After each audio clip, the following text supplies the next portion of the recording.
I don't think that populism is just a way to name what we don't like.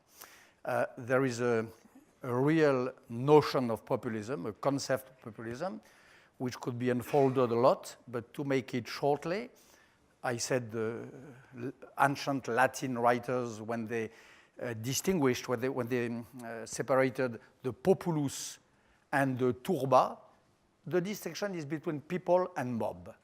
Populism is when the people is reduced to the mob, with all that it implies, with all that you can unfold from that. Number one. Number two, about Islam, you say it's a question of perception. I don't think so. It's a question of political activity.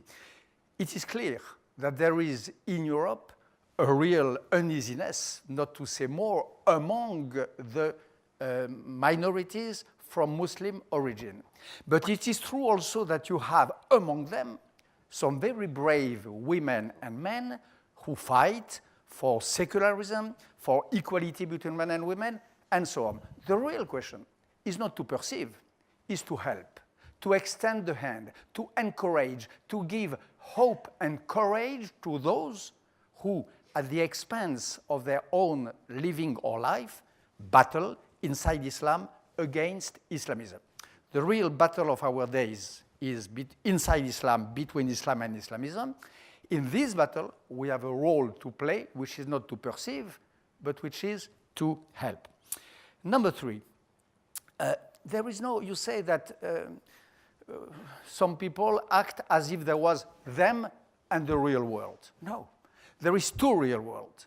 There is the real world of the mobs fighting against each other, and there is the real world of Europe, citizenship, and so on. The real risk today is not to see the world of nations just replace the world of EU.